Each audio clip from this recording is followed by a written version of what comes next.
fẹ́ máa wò, ọ̀rọ̀ tó jẹ ti ń gbèsè mo fẹ́ gbọ́. Ètò lóríṣiríṣi wọ́n wà lọ́lọ́kan òjọ̀kan, ìròyìn tó kojú òṣùwọ̀n àtàwọn ọ̀rọ̀ àgbọ́ fi kọ́gbọ́n.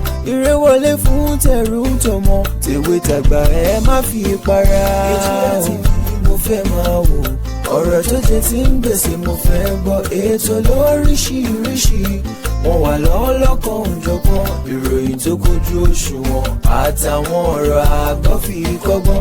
Ire wọlé fún tẹ̀rù tọmọ, tèwe tàgbà ẹ má fi para. Àjànà kú kọjá mórí nǹkan fèrè, bàbá rere káwí parí. BGI TV, we are the pace setter.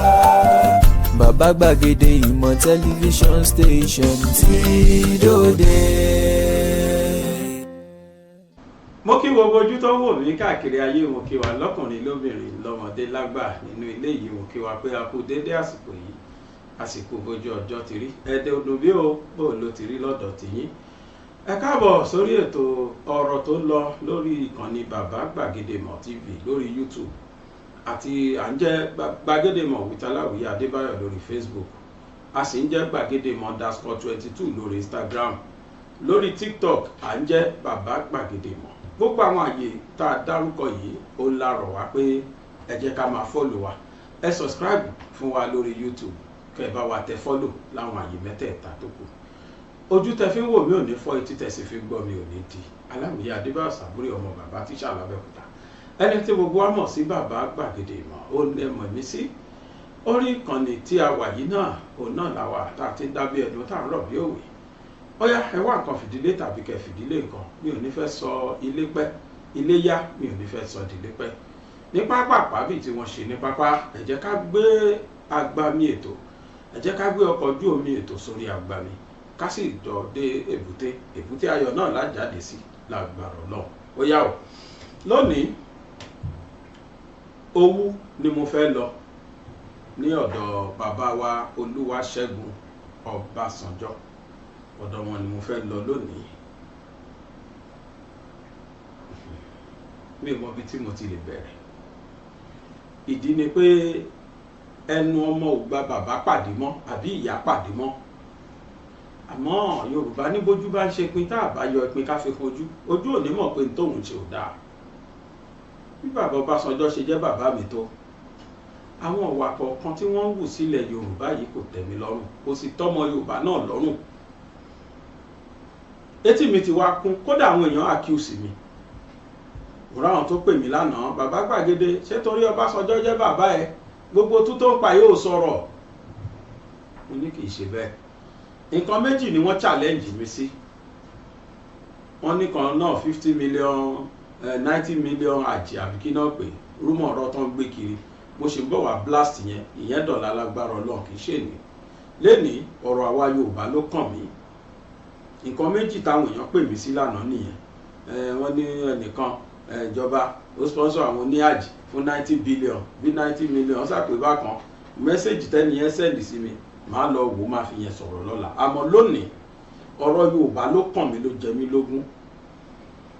Bàbá Ọbásanjọ́, mo rí write up kan bí tọ̀hún sẹ́ndì ẹ̀ sí mi, ó sì pè mí, ó sọ̀rọ̀ sí mi gan. Mo wá sọ pé mọ́mì ọ̀rọ̀ orí bẹ́ẹ̀, mo gbọ́ nǹkan tí bàbá yìí ṣe, ṣùgbọ́n ààyè ọ̀rọ̀ ò tí ì tó ni. Lónìí ààyè ọ̀rọ̀ ti wá tó. Gbogbo ẹ̀yin tẹ́ rò pé torí pé bàbá Ọbásanjọ́ jẹ́ bàbá mi mò ń sọ́pọ̀tì wọn, rárá o. Torí pé kò dùn mọ́ mi bí bàbá yẹn ṣe kórìíra ilẹ̀ Yorùbá. Láti ìgbà ìwáṣẹ̀ ni mo ti rí ṣe sí bàbá yẹn pé wọn ò gbà tọmọ Yorùbá rárá. Mi ì dẹ̀ mọ̀ nǹkan tó dé. Èmi ń kílèmù pé Yorùbá ni bàbá, ṣùgbọ́n àwọn kan ń kílèmù pé bàbá òun ṣe Yorùbá, Ìgbò ni bàbá wọn. Ìntèmi gbọ́njúmọ̀ ni pé ilé Olúṣòmí lèmi gbọ́njúmọ̀ wọn sí. Ibẹ̀ ni mo mọ̀ tí wọ́n ti wá. Àmọ́ ìṣesí àti ọ̀rọ̀ tí mò ń gbọ́ lórí bàbá yìí àti ìṣesí tí wọ́n gan, ó fi hàn wá pé ó fẹ́ jọ gàté kò jọ gàté, ó fẹsẹ̀ méjèèjì jọ gàtégàté. Eégún àti ró wọlé, èèyàn àti ró padà jáde síta, ẹ̀rí kò jọra wọn. Ó mo ṣe sọ pé mi mọ ibi tí mo ti lè bẹ̀rẹ̀, ẹnu mi ò gbà á. Kí ni ká ti gbọ́? bàbá yìí plainly ni wọ́n against ọmọ Yorùbá tó gbàpótí ni wọ́n sì support obituary gbogbo ayé rí nígbà náà nígbà election tó lọ yìí for the first time tá a máa ní 100% blood Yorùbá tó gbàpótí gbogbo èèyàn tí ẹ̀ gbá ti bàbá náà pé àfẹ́ kí Tinubu débẹ̀ nǹkan àmọ́ gbà tó bá tó débẹ̀ nǹkan ṣe ló yẹ kí Yorùbá pa kìtì mọ́ra káwo báwo la ṣe lè lo Tinubu gba ẹ̀tọ́ wa lọ́wọ́ Nàìjíríà bọ́n tó ń tààrí ni pé ohun tí bàbá yìí tájà wọn kọ̀ èébì tájà wọn kọ̀ tẹ́lẹ̀ bàbá tó wá padà síbẹ̀ láti fi lè against Yorùbá nation lónìí àwọn ọmọ Yorùbá yarí pé kò sí tó jẹ́ restructuring inú ọ̀rọ̀ àwọn gàbádáyà o ní pure o Yorùbá nation làwọn fẹ́ àwọn Haúsá náà dẹ̀ tó ti ń pariwo wípé n tó jọ mọ́ àwọn àdájọṣepọ̀ àwọn àti Fúlàní kò jọ sí mọ́ Fúlàní ò bá àwọn ò tán rárá kódà ọ̀pọ̀lọpọ̀ Yorùbá gan ò mọ̀ yàtọ̀ láàrin Fúlàní àti Haúsá Haúsá wá jáde sìn wọ́n pariwo pé kí Fúlàní kúrò nílùú àwọn o kí wọ́n máa lọ kán fìlú àwọn sílẹ̀ torí wọ́n ń ṣọmọ Nàìjíríà wọ́n ń ṣọmọ ìlú àwọn bàbá Ọbásanjọ́ wá rí léyìí ìgbà ẹlẹ́ṣẹ̀ṣẹ̀ wá pè fún restructuring lẹ́yìn tẹ́ ẹ ti wà nínú àwọn tó kọ́kọ́ against restructuring máa fi fídíò kan hàn wá 5 years ago ó ní bàbá ti against restructuring tó dẹ̀ fi hàn ayé pé èmi against restructuring tèmi 5 years ago ní fídíò tó wẹ́ fi hàn wá yìí ni mo mí wọ́n ti against restructuring ti pẹ́ gbogbo 5 years ago yẹn Fúlàní ló wà lórí oyè. He was telling us then that we should only restructure our brain, we should restructure our mind, we should be able to accept all regions. Gbogbo tó ń sọ ń gbà yẹn in support of Fulani ni. But all of a sudden, Yorùbá wá débẹ̀, ọmọ Yorùbá ń pariwo páwọn ò jọba Fulani ṣe mọ́sẹ̀. You now went on and started supporting restructuring. Lẹ́yìn tọmọ Yorùbá ti sọ pé àwọn ò fẹ́ restructuring, àwọn èèyàn wá jáde lóríṣiríṣi wọ́n bọ̀ bá di bàbá yẹn ojú dẹ̀ ń tì mí bí mo ṣe ń gbọ́ àti bí mo ṣe ń ka right up lórí ẹ̀ ó jẹ́ tó ń tì mí lójú torí pé ọmọ agboolé kan náà lèmi àti bàbá yìí ó sì máa ń bà mí nínú jẹ́ tí n bá ráwọn ọ̀wà tí bàbá ń wù lórí ọ̀rọ̀ Yorùbá dé. Àkọ́kọ́ bàbá wà nínú àwọn tó ń against restructuring tí wọ́n ò fẹ́ rárá kọ́sà fi Nàìjíríà lẹ́bùn ṣe wà kí Fúlàní máa rúlù wa. Níjọ́ kìíní àná gbà táwó lọ́wọ́ gbé àpótí àti Fúlàní tọ́jọ́ gbá àpótí Ṣàgàrí gbogbo ayé mọ̀ pàwó lọ́wọ́ wọlé. Yorùbá ló wà lórí oyè tí í ṣe bàbá Ọbásanjọ́. Plainly báyìí ni bàbá Ọbásanjọ́ against Awólọ́wọ̀ tí wọ́n gbéjọba fún Ṣàgàrí níbo náà sì ti parí ọ̀rọ̀ yẹn Electoral College.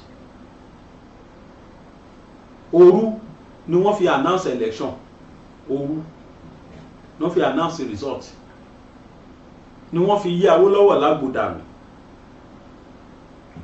Ọmọ Yorùbá tí í ṣe bàbá Ọbásanjọ́ kí tí ẹ̀ tó wá ṣe yẹn nìkan wọ́n tó Awólọ́wọ̀ lẹ́wọ̀n pàápàá wọ́n tún rán lẹ́wọ̀n. As if that was not enough, Abiola tún dé òun náà tún gbé àpótí against every odds, against all odds. Abiola won the primary, Abiola won the main election.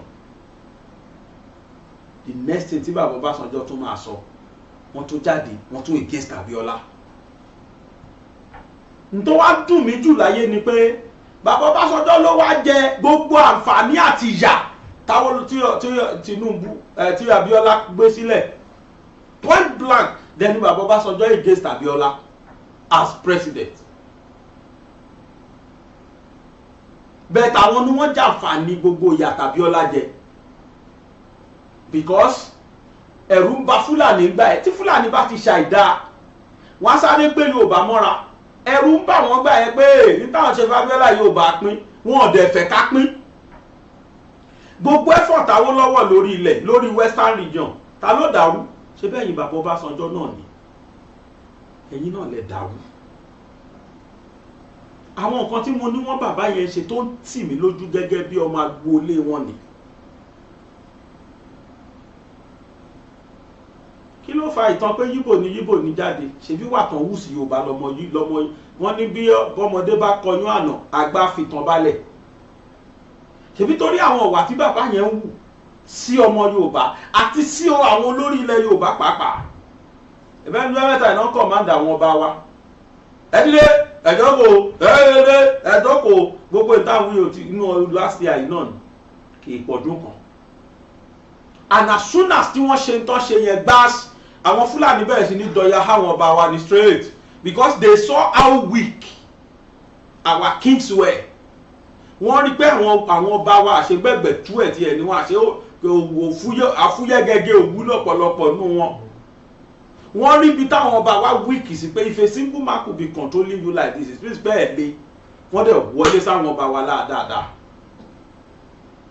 kò pẹ́ rárá síra wọn làwọn Fúlàní wọ́n bẹ̀rẹ̀ sí ní ṣẹ́ẹ̀lì àwọn ọba wa. ọpẹ́lọpẹ́ páwọn yẹn dìrọ̀ mọ́ Ìgbòho wọ́n pariwo Ìgbòho gbà wá táwọn Fúlàní gbọ́ báyìí Ìgbòho kẹ̀ rárá o àwọn òṣèré Ìgbòho wọ́n stop láti jọ yẹn àgbọ̀ nǹkankan mọ́dọ̀là gbogbo àwọn ọba wa gba freedom.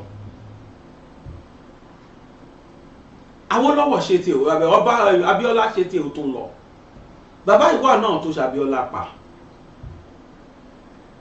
As if that was not enough, Bola Ige resigned voluntarily kúrò nínú ìjọba Ọbásanjọ́. Ó resign tán kò pẹ́ rárá. Olóníṣẹ́ ikú jẹ́ fún Ige. Ká ló mọ ibi tí kú Ige ti wá. Mo ní evidence to prove fún. Máa kan dìde, ó sọ̀rọ̀ lé lórí, ó yín òbí lò. Ó yá ó bí òyìn lò ó ló interview máa yẹn tí yẹn sọ lórí ọ̀rọ̀ Bola Ige. ẹ̀ṣẹ̀ wo dẹ̀ ní Bola Ige ṣẹ̀ wọ́n pè ní conference kan ó ń sọ̀rọ̀ nípa Yorùbá nation, the reason why Yorùbá must achieve Yorùbá nation. lẹ́yìn conference yẹn the next thing oníṣẹ́ ikú lọ jẹ́ fún ni. circumstances tó rọ̀ mọ́ oníṣẹ́ ikú yẹn ò ṣe é gbọ́ sétí. That a minister of justice and attorney general of a nation gbogbo àwọn ọlọ́pàá tó ń ṣọ́ gbogbo wọn kó bọ́n lẹ̀ wọ́n lọ jẹun ní ìgbọ́rí láyé mi nínú òfin security ni pé you must never leave your beat until you have a kí la máa ń pè or you must not leave your beat unless you have mo gbàgbé bá a ṣe máa a replacement ṣá unless you have a replacement. Àfi tó bá rẹ̀ tó lè bẹ̀ dúró sí bíìtì yẹn gbogbo wọn wá láwọn lọ jẹun at the same time láì sẹ́ anybody tó lè jẹ́ replacement fún gbogbo wọn bá mi dúró síbi tentatively mò ń bọ̀ mo fẹ́ sáré jẹun. ọgbà ẹ̀wọ̀n lèmi ti ṣiṣẹ́ àwọn wọ́ọ̀ kọ̀ọ̀kan tá a máa ń pè bẹ̀ ní sẹ́ńtírì military àti wọlé ni but sẹ́ńtírì inú ọgbà ẹ̀wọ̀n ara fẹ́ǹsì ni wà dúró síbẹ̀ torí pé anytime ni jail break lè ṣẹlẹ̀ tẹ́lẹ̀ wọ́n máa fẹ́ mú fẹ́ǹsì bí ìgbà tí sàṣù mú fẹ́ǹsì tó lóhùn Spiderman bọ́n ṣe mú báyẹ̀wọ̀n ṣe mú fẹ́ǹsì gan nìyẹn no matter how tall that fence is ẹlẹ́wọ̀n àpọ̀n wa fi bẹ́ sódì kejì fún wọn láti má wà bẹ́ yẹn tí staff kan bá wà ń bẹ̀ tó wà armed tágbárí ò bá ká á lè àlátàwọn tó kù wọ́n lè níbi kan tán ti gbẹ́ tẹ́yìn ò ní mọ̀ tó yẹ kó máa jáde síbi fẹ́ǹsì yẹn tẹ́lẹ̀ wọ́n bá jáde ń bẹ̀ pẹ̀rẹ́ báyìí ó mọ fẹ́ǹsì ò lọ nìyẹn bọ́ tí wọ́n bá rí staff ń bẹ̀ staff yẹn á lè àláàtì wọn ìtumọ̀ sẹ́ńtírì tó dúró sí nìyẹn kéèyàn kan wá kúrò sẹ́ńtírì yẹn láìsí proper reliever mo fẹ́ rántí you must not leave your beat without a proper reliever tó sẹ́ anybody tó máa relieve ẹ tó máa dúró síbẹ̀ tentatively tó máa fi padà dé kò possible àwọn ọlọ́pàá wá kóra wọn kúrò tó yẹ kí wọ́n ṣọ́ máa yẹn at the same time ní gbogbo wọn wá kúrò tán láwọn lọ jẹun pẹ́kẹ́ òdẹ̀ mì lẹ́yìn tí wọ́n pa bàbá yẹn tán tó lásìkò tán kúrò yẹn gan ni wọ́n wọlé pa bàbá yẹn ta ló wá pa ẹ̀yin lẹ́wà ń jọba bàbá Ọbásanjọ́ di ọ̀la ọ̀sẹ̀ ẹ̀ ṣe investigation àmì tó pa ọmọ Yorùbá ni. Ọ̀dọ̀ àwọn èèyàn máa ń sọ̀rọ̀ SM Afolabi. SM Afolabi was then our Minister for Internal Affairs. Minister of Internal Affairs then the prisons wa. Gbogbo tó tẹ́ SM Afolabi náà pa tó da wàhálà láàrin ẹ̀yin méjèèjì. Gbogbo ẹ̀ mo gbé mi. Ṣùgbọ́n pẹ̀lú ẹ̀ náà ẹ contribute síkú ẹ̀ because gbogbo tẹ́ ẹ ṣe fọ́kùnrin yẹn ló fà á tẹ́sẹ̀ Afolabi fi kú. Hausa ṣe ìtọ́jú bẹ́ẹ̀ lọ fúnra wọn má fọwọ́ bora wọn lọ. I don't encourage corruption, no, me encourage corruption, but ó yẹ kán indict bàbá yẹn ni kẹ̀dẹ̀jọ reach agreement. Àwọn èèyàn ń ṣe packaging play àbí kí náà pè é sí àmọ́ yẹn ní kò tó jù bẹ́ẹ̀ lọ jẹ tó dẹ̀ jẹ́ pé dọ̀la wọ́n sì wà láyé dùnú. Kí ló ṣẹlẹ̀ sí torí ẹ̀ àwa ọmọ Yorùbá ọmọ aládé inú àwọn èèyàn ò dùn sí àwọn ọ̀ṣẹ́sí tí bàbá yìí ti ṣe bíi kó sá bàjẹ́ fún ilẹ̀ Yorùbá ṣá bíi kí ilẹ̀ Yorùbá ṣá kán ṣá wà lóko ẹrú for life. I have never seen it for single day any activities tí bàbá ṣe láti fi support ilẹ̀ Yorùbá mi ì rírí. Ilẹ̀ Yorùbá dẹ̀ náà bí yín sí ibẹ̀ lẹ dàgbà sí ibẹ̀ lẹ ti jẹ ibẹ̀ lẹ ti mú ibẹ̀ lẹ ti di tẹ́ ẹ dà tí ó bá sílẹ̀ Yorùbá ẹ lè débi tẹ́ ẹ dénú ṣe ológun. Babangida said so nínú àwọn upcoming program torí mo sì máa ṣe program kan tí gbogbo yín máa gbọ́ mo ti ní full information nǹkan tó fà á tí Babangida fi àná June 12 role tí àwọn Fúlàní take láti lè fi authenticate fún wa wípé lódodo ọ̀tá wa tó fojú hàn ní Fúlàní wọ́n ti bá aṣọ tá ti pẹ́ tí Yorùbá ò fura àdẹ́sẹ̀ rẹ̀ ìtẹ́ support Ìgbò ẹ ṣọ́ra ẹ̀yin ọmọ Yorùbá ẹ fèsì ara yín ẹ̀yẹn tí yín ní kẹ́ ẹ mọ̀ ẹ pàgbé Ìgbò ẹ pàgbé Fúlàní ẹ pàgbé Haúsá àwa Yorùbá làwa fẹ́ lọ àwa la mọ́ra wa kò sí tó kàn mí pẹ̀lú Biafra fẹ́ lọ Fúlàní fẹ́ less concern ní tó kàn mí ni pé Yorùbá tèmi ìran tèmi because Ìgbò náà contribute sí ìbàjẹ́ tó ṣẹlẹ̀ sí Yorùbá tó pọ̀ ọ̀rọ̀ ṣe sọ fìtílà àbí tí iná bá kú tí mò ń sọ yìí lè má go well lọ́kàn àwọn kan ṣùgbọ́n o ilẹ̀ Yorùbá lèmi sọ ṣé mo tún tí Ìgbò pa fún bàbá Awólọ́wọ̀ ẹ lọ kàtàn Nnamdi Azikiwe bó ṣe betray Awólọ́wọ̀ tó lọ lẹ̀dí àpòpọ̀ mọ́ Tafawa Balewa. Èmi ò lítèmi o mi kò sí tó kàn mí pẹ̀lú Ìgbò ọba àgbà Biafra wọ̀ ọba àmà àgbà ẹ sáfà wa Yorùbá lè jẹ́ ká máa lọ tiwa tí Yorùbá lè mí mọ̀ ló kàn mí. Now ẹnì kọ́kọ́ lẹ́tà yẹn open letter of indictment to retired General Olusegun okay wọ́n ní kí n jẹ́ kí káplẹ̀ ìgbà tí bàbá Ọbásanjọ́ tí wọ́n against restructuring ẹ kọ́kọ́ bá ń play video yẹn náà. President Obasanjo distances himself from the call for restructuring of Nigeria, asks Nigerians to focus on building a nation and at least after being quiet for some time on the issue of restructuring, Nigeria's former President Chief Olusegun Obasanjo today opened up exclusively to Channels Television on the matter. The former president says he will not be a part of the ongoing debate because he believes what Nigeria needs is to restructure their minds on how to build the nation. Chief Obasanjo, while speaking to our South Africa Bureau Chief Betty Dibia on the sidelines of the just concluded African Leadership Forum in Johannesburg, says there are divergent issues on how to go about restructuring, whereas the focus should be on how to include everyone in the nation that's already well endowed. I have asked 6 different people who talk about restructuring, and the 6 of them gave me different point of view.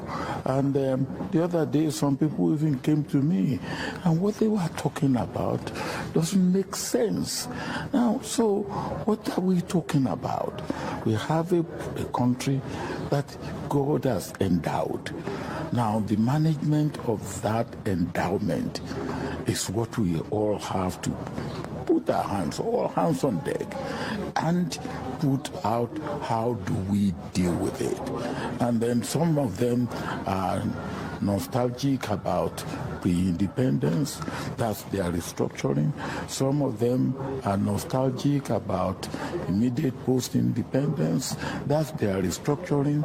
Some of them are nostalgic about their tribe. That's their restructuring. I cannot be part of that. My own restructuring is what I have said. We have to restructure our mentality. We have to restructure our mind. We have to restructure our understanding of Nigeria. What country do we want? And if we decide on what country we want, how do we get that country? All hands on deck. How do we get inclusiveness? How do we get every Nigerian feeling a sense of having a stake in the country? Baba, bọ́n ṣe against restructuring nígbà yẹn nìyẹn. But all of a sudden now, torí pé Yorùbá ti wá against restructuring, instead kájọ wà ní the same page, Baba Obasanjo went ahead and start supporting restructuring. Ẹni bá gbọ́ news last week, ẹni pé bàbá ń pè fún restructuring, wọ́n ní kí àkàmọ́ bíṣà ẹ má wọrí. Open letter of indictment to retired General Olusegun Obasanjo. Ẹni tó kọ ìwé yìí, èmi ò mọ ààrẹ tẹ́lẹ̀, mi mọ Kakanfò tẹ́lẹ̀, but ó ní òun ààrẹ Kúrúnmí Kakanfò lónítọ̀hún pera ẹ̀, yours sincerely ààrẹ Kúrúnmí Kakanfò, kì í ṣe ààrẹ ọ̀nà Kakanfò Gani Adams, mi mọ ààrẹ Kúrúnmí yẹn, but ààrẹ Kúrúnmí ló pera ẹ̀.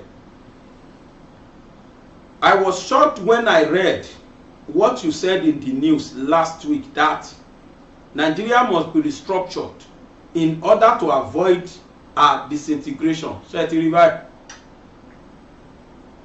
Ṣé ti gbọ́ báyìí? Torí pé àwọn Afẹ́nifẹ́ bí ní táwọn yẹn ń béèrè ní restructuring against the wish of Yorubas that Yorubas must go.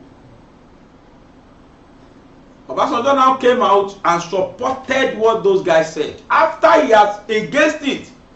Video that played on here 5 years ago, not a or 6 years ago. Láyé Buhari. He said he doesn't see any necessary things in it. Àwọn ò rí dáadáa kan nínú ẹ̀ pé kan restructure. But torí pé Yorùbá ń pè fún disintegration of Nigeria now, and he doesn't want that to happen. All he wants is Yoruba to continue as slave under the Fulanis. Mo tún sọ lẹ́ẹ̀kan sí ẹ kó ojú náà lọ́la lágbára Ọlọ́run. Fídíò kan wà tí màá ṣe. Gbogbo bí ọ̀rọ̀ June 12 ṣe rí. Gbogbo roles táwọn Fulani play. Ọ̀tá wa ni Fulani tó jìnnà gan o. Wọ́n ti ń bayé Yorùbá jẹ́ tipẹ́ gan o. Kódà they were saying it that over their dead body ní Yorùbá máa ever ṣe ọ̀gá lé àwọn lórí ní Nàìjíríà. Ẹ má wọrí gbogbo ẹ̀ lẹ́ máa rí gbọ́ lọ́la.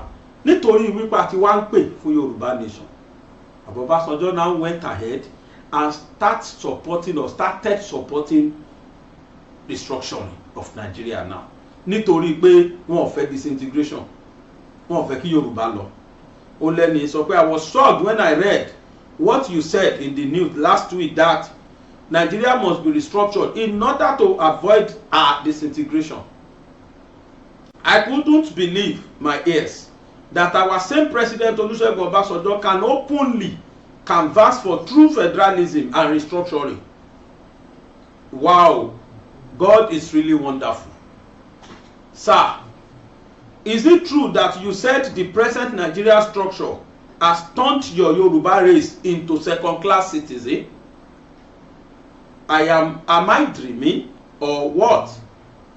Sir, are you just realizing that the Yoruba are actually a conquered people within the contraction called Nigeria after you have spent over 10 years as the former president and head of state of Nigeria?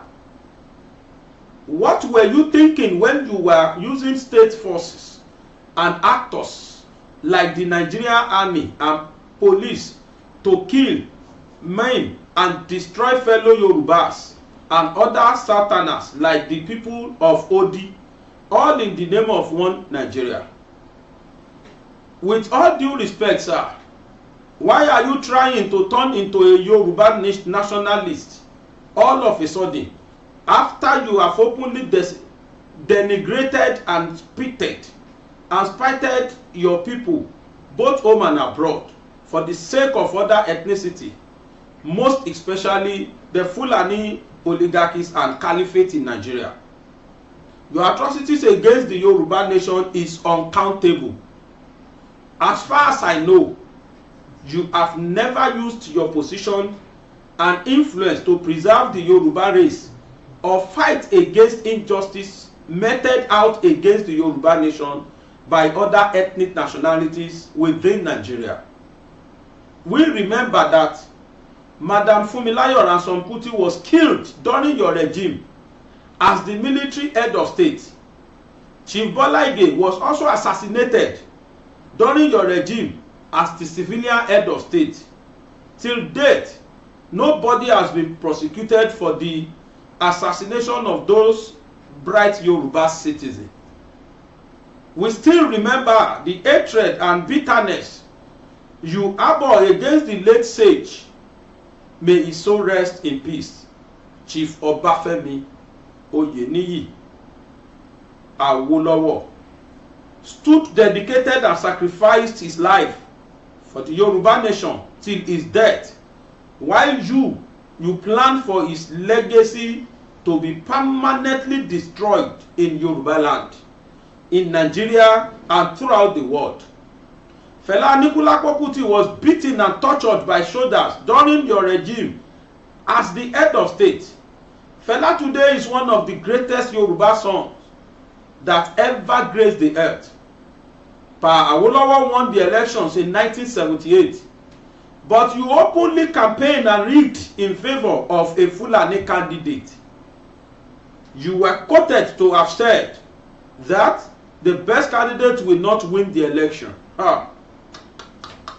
Your hatred for MKO Abiola is also well known. After you became the president of Nigeria on the back of Yoruba agenda in 1999 and the sacrifice of MKO and Kudrat Abiola, you embarked on the campaign of whitewashing the struggle of June 12. You have said that MKO Abiola is not the messiah of Nigeria that Nigeria needs. What a shameful statement by you, when patriotic Yoruba citizens were fighting to reclaim Kwara State from Fulani hegemony. Anarchy and apartheid systems of government in 1999, led by Gani Adams and Muhammad Lawal. You openly unleashed the military and the police to massacre thousands of Yoruba freedom fighters. You handed over power back to the Saraki dynasty and the Emirates in Kwara without thinking twice, while the Yoruba nation was cursing you for your treason. Should we even mention how you used talks, deceit and betrayal to destroy the Alliance for Democracy and the Afenifere group? We still remember how you refused to give Lagos State, a Yoruba state in Yoruba land, monthly federal government allocations for 3 good years because the governor of Lagos State, led by Tinubu, complained to you that why should Lagos State have 20 local governments? Why Kanu, that contributes nothing to Nigeria revenue, has 44 local governments? Your response was to starve Yoruba sons and daughters living in Lagos to death by withholding their allocation for 3 good years. Tinubu wanted to build an independent power station in Lagos to serve Lagos State. You destroyed and frustrated the project, and yet Governor Fashola could not build the independent power station. A national census was carried out in 2006 by your government, which was declared as a fraud because of your usual commitment in favor the Hausa's Fulani establishment over your people. During your government, Yoruba intellectuals told you and warned you that restructuring and true federalism is the only way out of the impending doom of Nigeria. What did you do? You used federal might to silence your critics and openly said you are a Nigerian nationalist, not a Yoruba nationalist.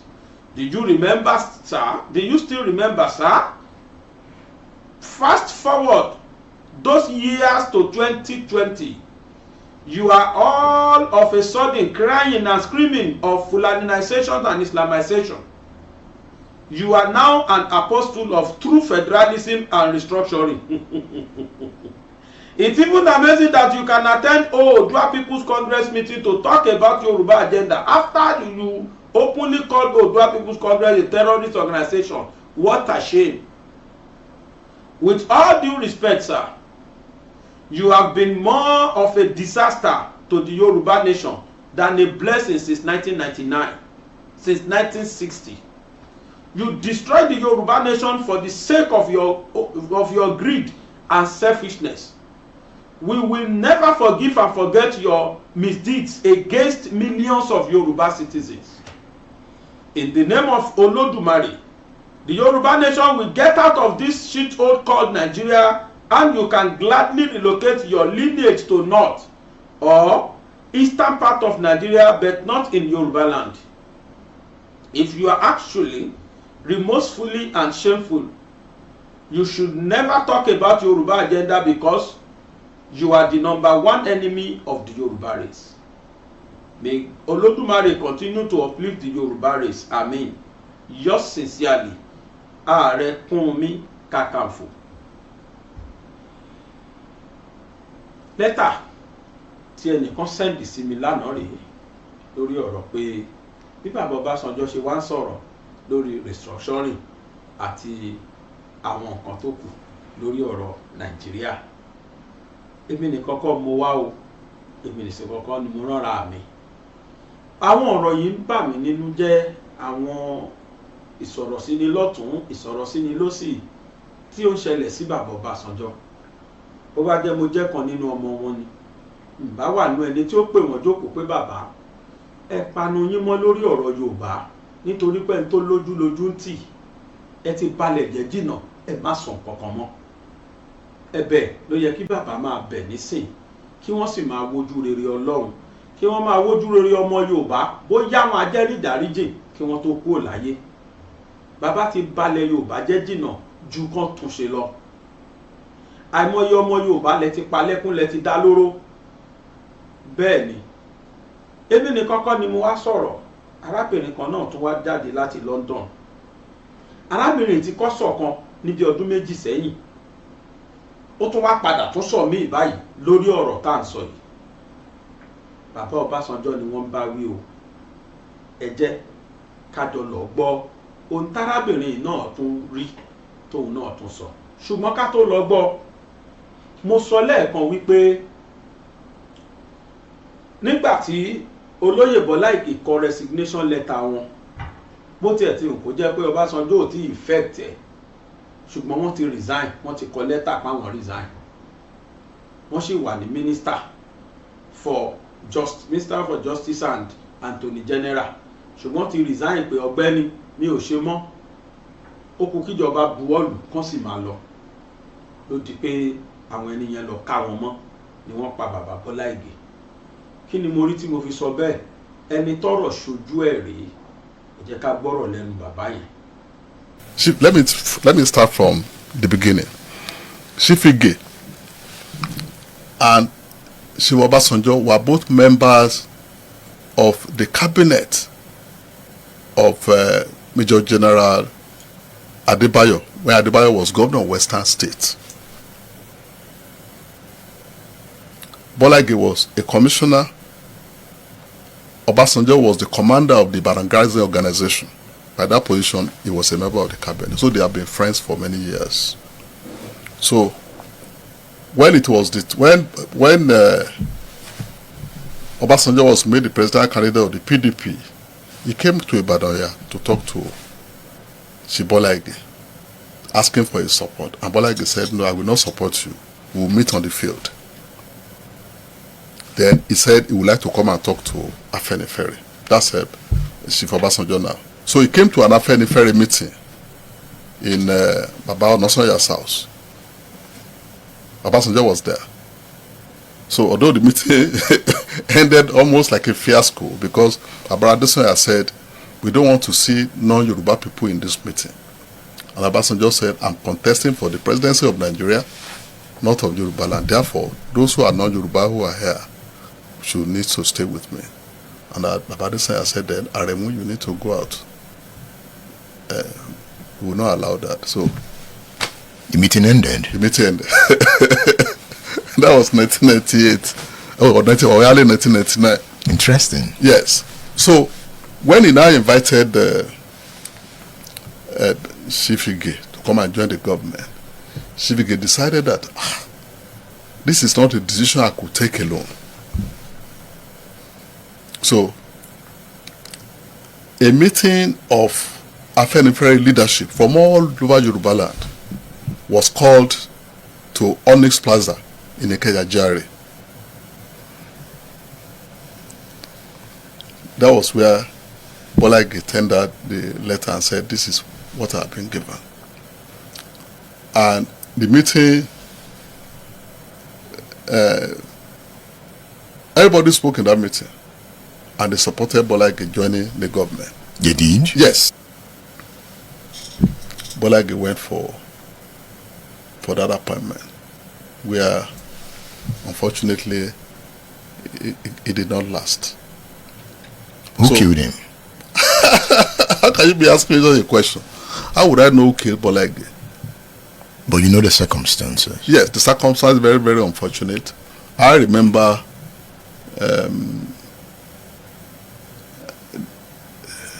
I visited him in Ikoyi, in his wife's official residence, a few days before he was killed. And I was met there by my friend, Odia Ofeimu.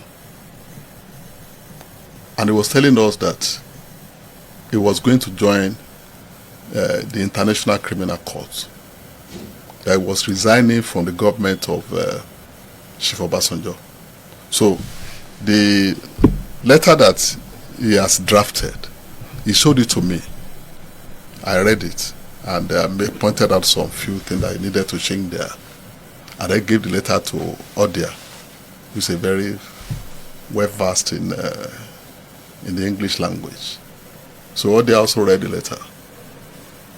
So it was after Uncle was killed that the letter was found in his room in Abuja.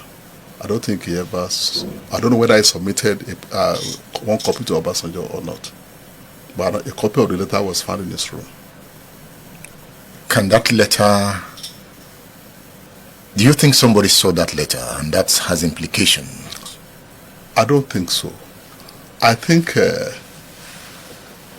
well,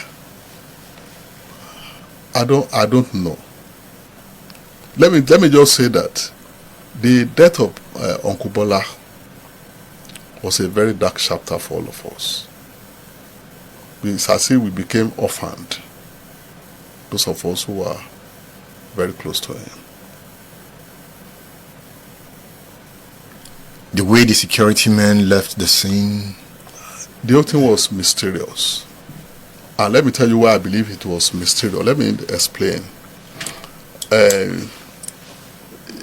I'm from Okemesi Ekiti, which is the next town to Esauke, Uncle Bola's hometown. So, Uncle Bola knows my house in Okemesi. Of course, I go to his house regularly in Esauke. So, he was to go home because as the Asiwaju of Esauke, on December 24th of every year, he will host a Jale party. Everybody will be there. So on that day he was killed, he was supposed to go to Esauke. He was supposed to go to Esauke that day. He was not supposed to come to Ibadan at all.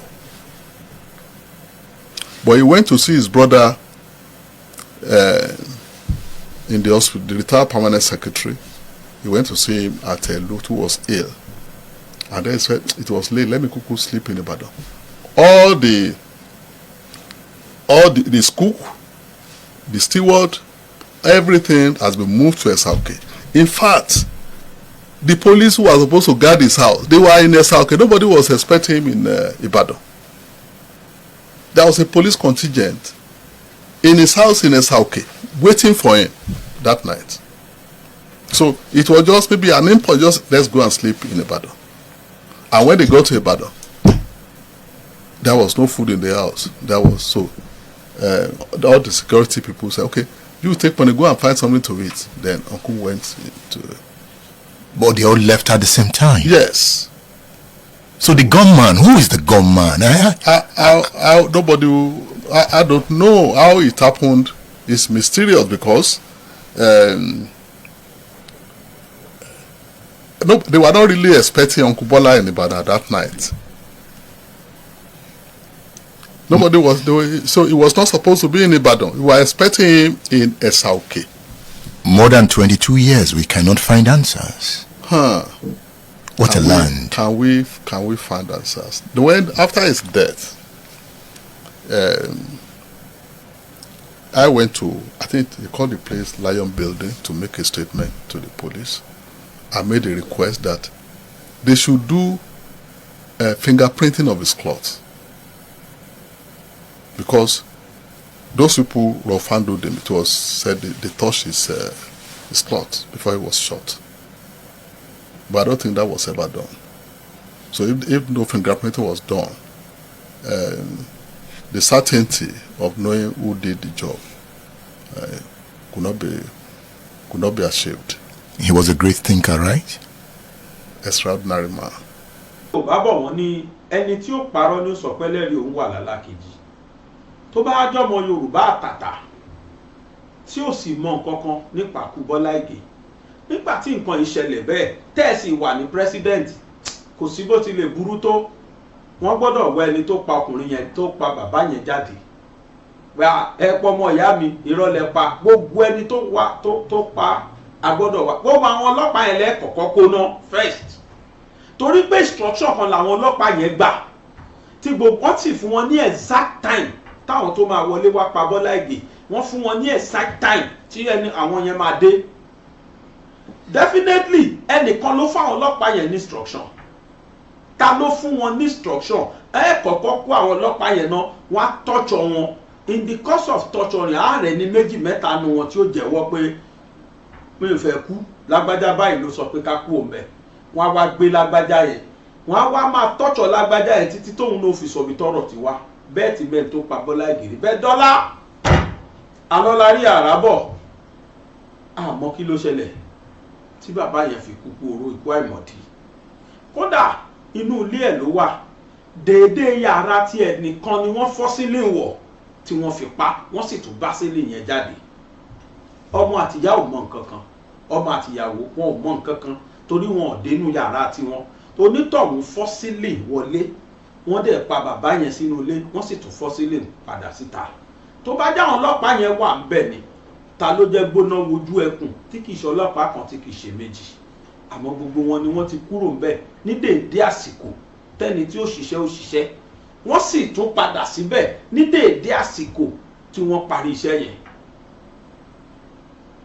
Yorùbá ní inspector general gbà náà o president Yorùbá ni Yorùbá sì lẹni tí wọ́n pa ṣebí n tó yẹ kẹ́ ẹ ṣe ni pé ìwọ inspector general police láàrin 24 hours mo fẹ́ mọ̀ ta ló pa ọkùnrin yẹn tó bá jẹ́ pé ẹ̀ mọ̀ ń pa ẹ̀ ṣùgbọ́n lọ la rí àràbọ̀ ó ní gbogbo àná ti gbọ́ yẹn ẹni nìyẹn ẹlẹ́ẹ̀kejì ni pé woman kan náà jáde láti London ohun tóbìnrin yẹn náà sọ rèé lórí ọ̀rọ̀ bínú tó gbọ́ tó fi bínú sọ̀rọ̀ lórí ọ̀rọ̀ pé mo ń gbọ́ pé bàbá Ọbásanjọ́ sọ ìsọ̀sọ́rìn ohun tóbìnrin yẹn náà sọ rèé ẹ jẹ́ a jọ gbọ́.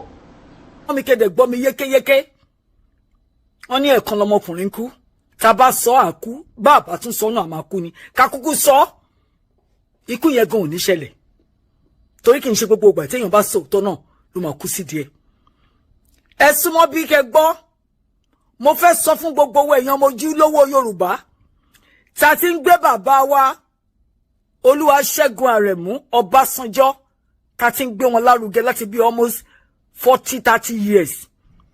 Wọ́n wà láyé nígbà tí bàbá wa Ọbáfẹ́mi Awólọ́wọ̀ wà láyé.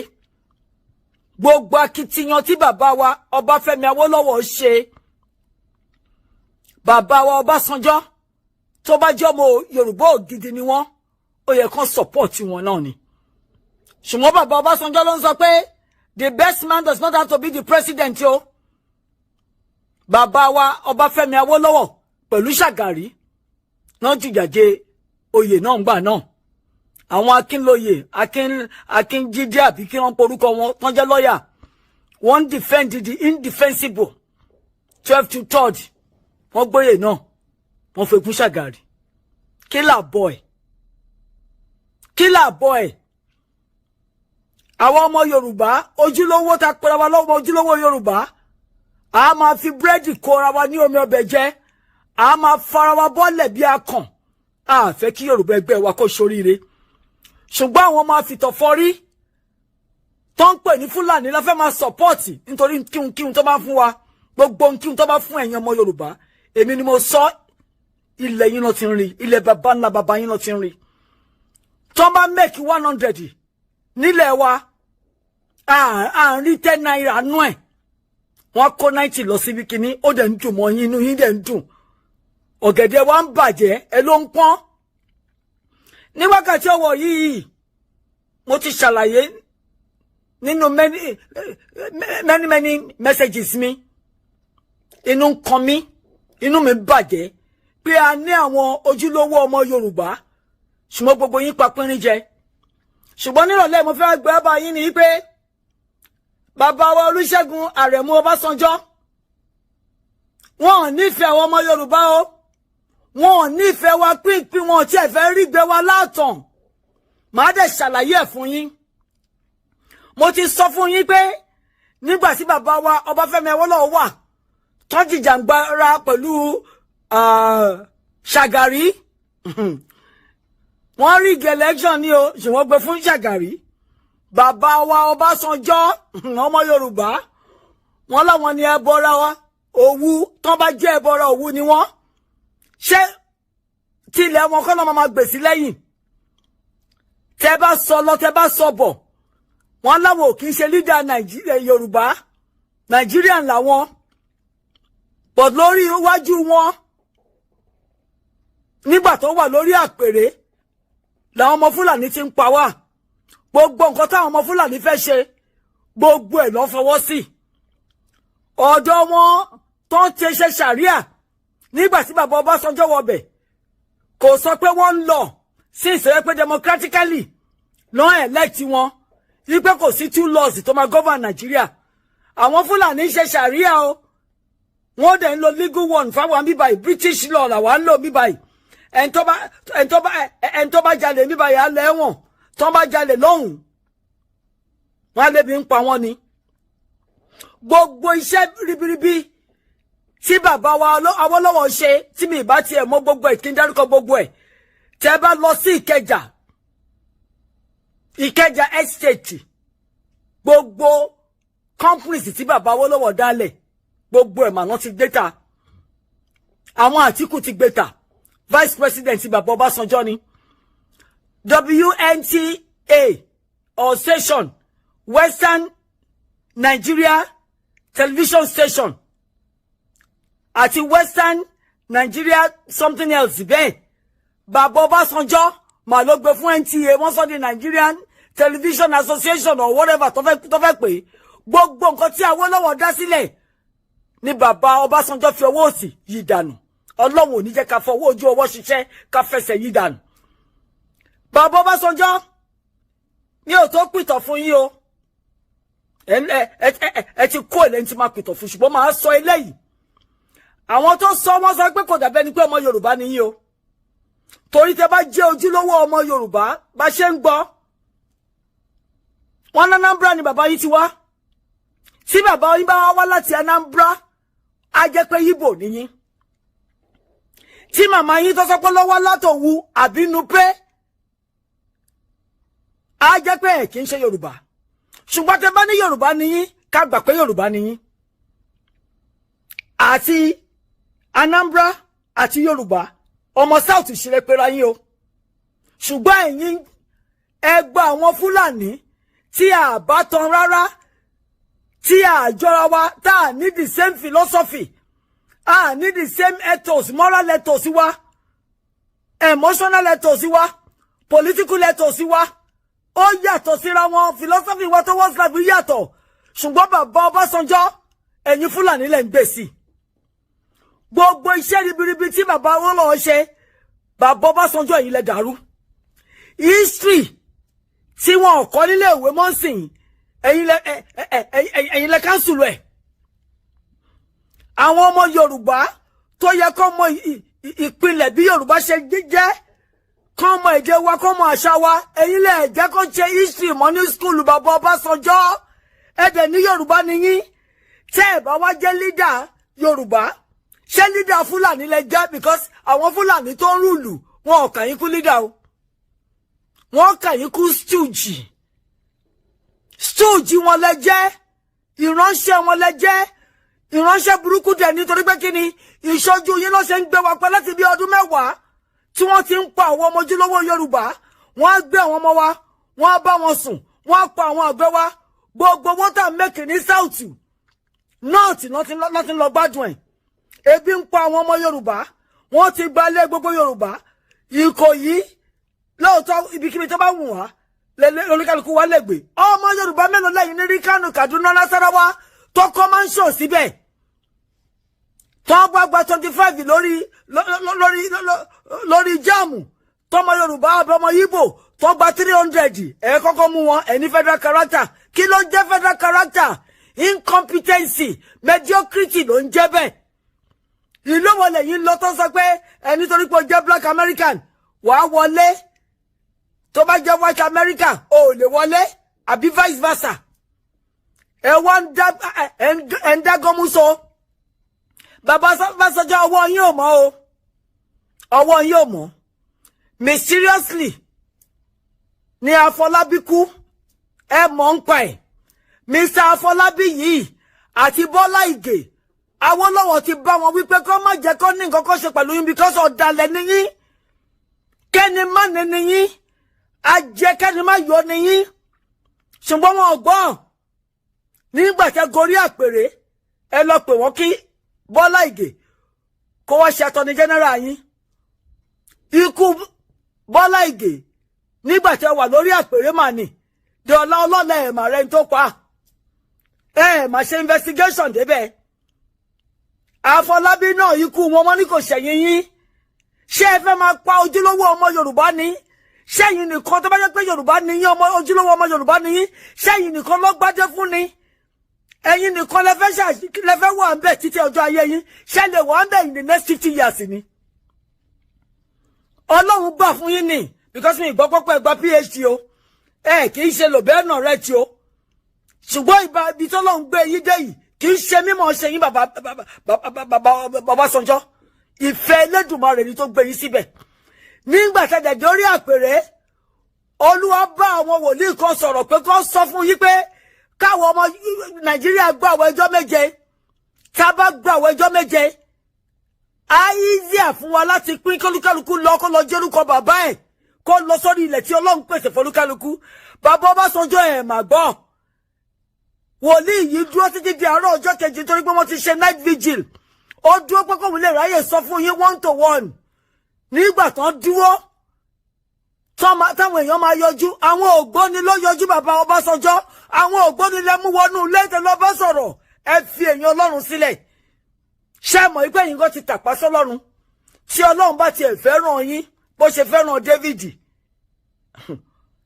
David máa ṣe àmàrípa ẹ̀ gbogbo tí ẹ̀ ń ṣe ìtẹ́rò pé ẹ̀ mú jẹ kò sí àṣepamọ́ ló wà gbogbo tí ẹ bá ṣe bàbá Ọbásanjọ́ tẹ́rò pé ẹ̀ mú jẹ nítorí pé ẹ bímọ àwọn ọmọ yín bí ọmọ wọ́n ń pa àwọn ojúlówó ọmọ Yorùbá lójú yín ẹ dápẹ́ kiri èyí ni secretary general èyí ni kíní kan general ẹ ń gbọ́ okùn ẹ ń fi ẹ̀mí wá gbọ́ okùn ẹ dẹ̀ rò pé Ọlọ́run dákẹ́ kò mọ tó ń ṣe Ọlọ́run tó dá ọpọlọ ṣe rò pé kò mọ̀ kò rí gbogbo strategy yín manipulations yín deceit yín ẹ mú wa lọ́wọ́ dá ẹ sọ́wọ́ ọwọ́ wa sẹ́yìn ẹni ká má jà torí pé ẹ̀yin ò believe inú Yorùbá nation believe inú Yorùbá nation believe inú Biafra nation fẹ́ káwọn ọmọ Plateau náà gbádùn àbí kì í ṣe gbogbo àwa yìí ni Fúlàní ló ń dogun tì ní ló ń pa wá wọ́n ti sọ Plateau wọ́n ti sọ jẹjọ́ nílẹ̀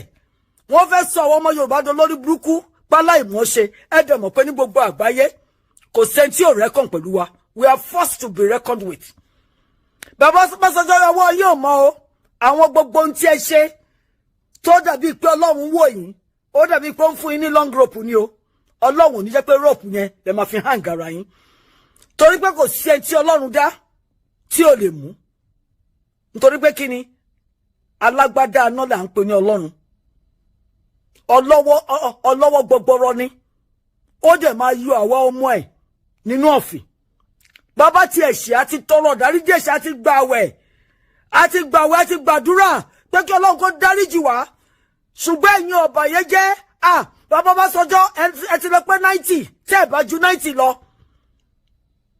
kí ló ṣe tá à ń rántí bàbá Awólọ́wọ̀ nítorí àwọn nǹkan tó ti ṣe kalẹ̀ tó jẹ́ nǹkan tó dára kí lẹ ṣe wọ́n ní General Olútóyè ẹ̀yin lẹ́lọ́fẹ́jọ́ ẹ̀sùn Yar'Adua torí pé ó bá yín sọ ní ìkọ̀kọ̀ ìbábá àsọmọ Yorùbá ipa àwọn Fúlàní ọ̀kan lè máa múra wọn sí gbogbo kán mọ́ ọmọ Yorùbá náà sí ẹ̀jẹ̀ lọ sọ fún Yar'Adua tó bá jẹ́rọ́ ni mò ń pa debunk ẹ̀ tẹ́ bá gbọ́ tó bá kíní ìbádọ́dọ̀ yìí nígbà tẹ́ lọ sọ fún Yar'Adua wọ́n tún invite General Olútóyè kó wá sọ nǹkan tí ó sọ pẹ̀lú yín ìyẹn dẹ̀ repeat ọmọ kọ mo gbẹ́dì fún yín General Olútóyè tẹ́ bá ṣì wà láyé àtúbọ̀tún yá da nígbà tó tún sọ pé báyìí lòun sọ Yar'Adua ní kó máa lọ nígbà tó máa fi dìrọ̀lẹ́ tó máa fi padà sọ́fíìsì wọ́n ti rìtáyà General Olútóyè ẹ ń fi agbára yín agbára ìkà ẹ fi ń ba ti ọmọ Yorùbá jẹ́ ẹ dẹ̀ fẹ́ kí àtúbọ̀tún yín da ẹ fẹ́ kẹ́ kú kí sì máa sọ pé ẹ ṣe dáadáa lè sọ bẹ́ẹ̀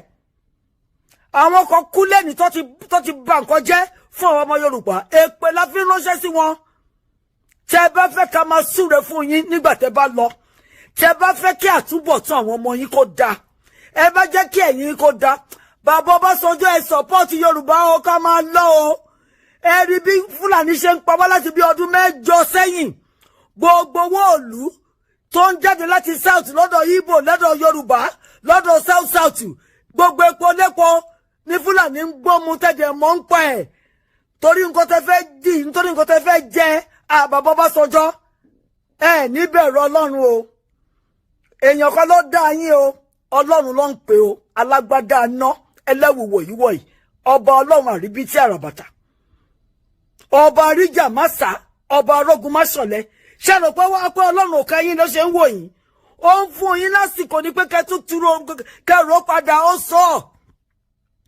sọ lórí ìwé Romans chapter 12 verse 2 ó ní kẹ má jókòó síbi tí ẹ wà but kẹ lọ renew mind yín bàbá Ọbásanjọ́ lọ renew mind yín towards doing good especially gbogbo nǹkan ìkàtẹ́ ti ṣe fún àwọn ọmọ Yorùbá ẹ lọ ronú pìwàdà Ọlọ́run adáríjì yẹn wọlé tí Ọlọ́run ní ìkọ̀kọ̀ ní ìbábá pé níbi kẹ́ ti ṣe yìí kí Ọlọ́run kó yí yín lọ́kàn padà ìkàlẹ̀ ń ṣe fún wa gbogbo ọmọ Nàìjíríà ń kékẹ́tẹ̀ sọ pé àwọn ojúlówó olówó wa àwọn politicians Yorùbá ajẹgúdú jẹrá àwọn oníjẹkújẹ àwọn ọmọ àlè tó ń fọwọ́ òsì júwe ilé bàbá wọn ò fẹ́ ká lọ nítorí nǹkan tó ń jẹ olórí là pè yín wọn níbi ká bá pè lólórí àkífín tẹ̀lé bàbá Ọbásanjọ́ ẹ ti ń fi ọjọ́ orí yín ọlá yín ipò yín ẹ ti fi ń tẹ̀lé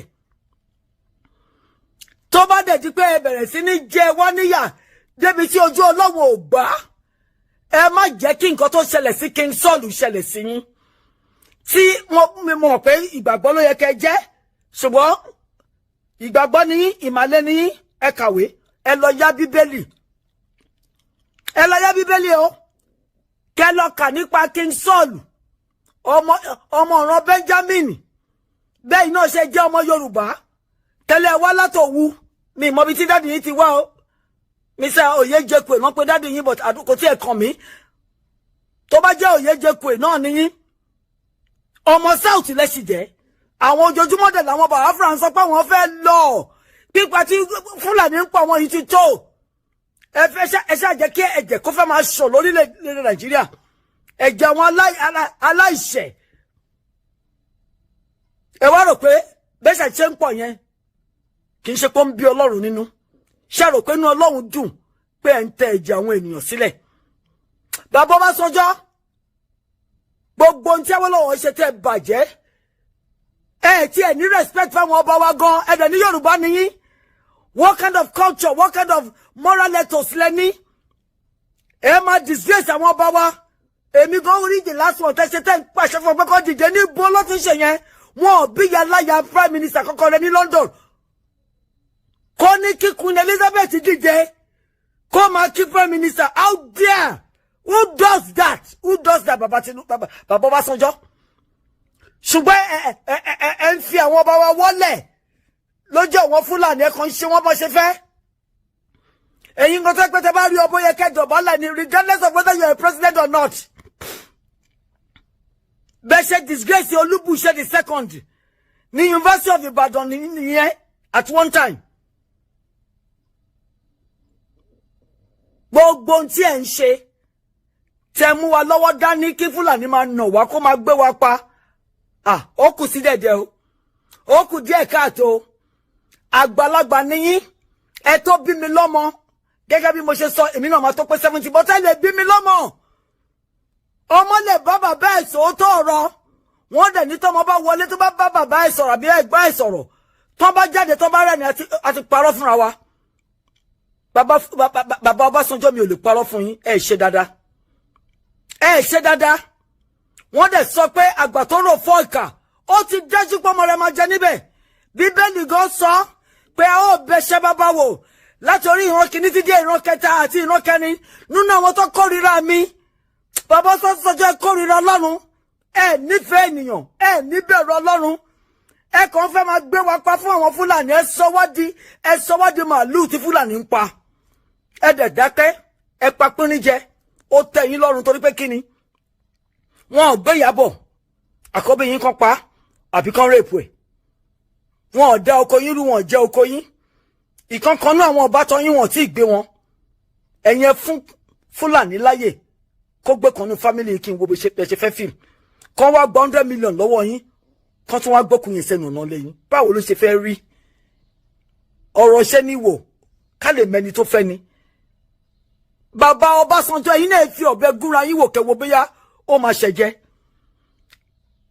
ẹ wo gbogbo bí Fúlàní ṣe ń ba gbogbo nǹkan àwọn ọmọ Yorùbá jẹ́ tọ́dẹ̀ ń ṣe bí ẹni pé kò sí ń tá lè ṣe wà ọmọlúàbí tó ń pè wá lẹ̀ ń rí tá à ń dákẹ́ta kan ń pariwo tá à ń jọ́jọ́jọ́jọ́ àwọn ń wọ́wọ́wọ́ wọ́n ń kill wọ́n ń kidnap ẹ̀dẹ̀ dákẹ́ ẹ̀dẹ̀ ti ṣe ààrẹ orílẹ̀-èdè Nàìjíríà yìí lẹ́ẹ̀mejì ọ̀tọ̀ọ̀tọ̀ ẹ̀ rí nǹkan kan ṣe sí gbogbo iṣẹ́ biribiri tí àwọn ọmọ Yorùbá ṣe ẹ fẹ́ máa fi ẹsẹ̀ yìí dànù bàbá Ọbásanjọ́ ta ló ń ṣerú nǹkan tẹ́ ń ṣe yìí tó mú jẹ tẹ́ bá tiẹ̀ lẹ́yìn mú jẹ àtúbọ̀tún yín kọ̀ ṣé bẹ́ẹ̀ bímọ àwọn ọmọ yín náà ti bímọ kí lẹ fẹ́ kí posterity sọ nípa yín kí ni heritage fẹ́ wí nípa yín bàbá Ọbásanjọ́ ẹ tún lọ́lọ́ tún ro mi ò mọ̀ nínú Quran nínú àdìtì Quran ṣùgbọ́n mo mọ̀ pé ìmàlẹ̀ làwọn tó bí mi tí nǹkan bá bàjẹ́ tẹ́ ẹ̀ rójú tu ẹ̀ wọ́n láwọn fẹ́ kéyà sin mi ò mọ̀ ọ́ ṣùgbọ́n bàbá mi àti màmá mi wọ́n ti kéyà sin tí nǹkan bá fẹ́ dojúrú tó bá tún fẹ́ tún nǹkan ṣe tó fẹ́ kí nǹkan wọn dá wọ́n á lọ ké kùrìsíyù gbogbo ẹ̀ ni mo gbọ́ mi ò kàn ké ní torí ọmọ ìgbà mo ti convert as a Christian ẹlẹ́ẹ̀mọ àwọn Fúlàní ẹ̀jẹ̀ ń rí nǹkan tó ń ṣe ẹ̀dẹ̀ stop wọn ẹ̀jẹ̀ mọ àwọn Yorùbá tó jẹ́ ìmàle advice wọn pé yín ìmàle tẹ wà ní tẹjọ́ mọ́ Yorùbá kí lẹ lè ṣe kí la lè ṣe ohun tó ń ṣẹlẹ̀ sí wa yìí inú mi ò dùn ọmọ Yorùbá ni mí ṣùgbọ́n instead of that ẹ fẹ́ máa ti Fúlàní lẹ́yìn gbàtà ẹ̀dẹ̀ ti Fúlàní lẹ́yìn ní the last election ọmọ Ìgbò náà lè tún tì lẹ́yìn ní ìní Tinubu dá o wọ́n ní tiwantiwa wọ́n ní ọmọ ẹni ò lè ṣe bí bẹ̀bẹ̀rẹ̀ káfílẹ̀ kèsì tọmọ ẹlòmíràn ṣé ẹ̀yin rò pé tí Òbí bá jẹ́ àwọn kìíní burúkú ajẹgúdújẹrá Fúlàní wọ́n àláwẹ̀ ṣọ́ àláwù Tinubu náà sìn kó ṣe ṣùgbọ́n ẹ̀yin tẹ́ mọ̀ wọ́n ẹ ti bá wọn jẹ ẹ ti bá wọn mú ẹ ti bá wọn múlẹ̀ bàbá Ọbásanjọ́ ẹ ti compromise not only dignity ẹ ti compromise sóòlù yín you have been complicit nínú gbogbo burúkú tó ń ṣẹlẹ̀ sí àwọn ọmọ Yorùbá lórílẹ̀ Nàìjíríà ẹ wà náà àwọn tó kí bàbá Gídá láyà pé kó má gbé June 12 fún bàbá wa Abíọ́lá kí ló wá dà fún yín bàbá Gídá ń jẹ tiẹ̀ lẹ́nìí wo bàtà kan fẹsẹ̀ kan rìn ẹ̀yin mọ àgbákò ẹ̀yin mọ àdánù tí Ọlọ́run máa gbé lẹ́yìn lórí fún iṣẹ́ ibi tí ẹ̀ ń ṣe fún àwọn ọmọ Yorùbá bàbá Ọbásanjọ́ ọmọ ni mo jẹ́ sí yín over age ṣùgbọ́n mo ti mọ ìpìlẹ̀ nípa ọ̀rọ̀ Ọlọ́run débi kan pé gbogbo ohun tí bá ṣe láyé tí ò bá tẹ́ Ọlọ́run lọ́rùn máa jẹgbẹ́ bàbá.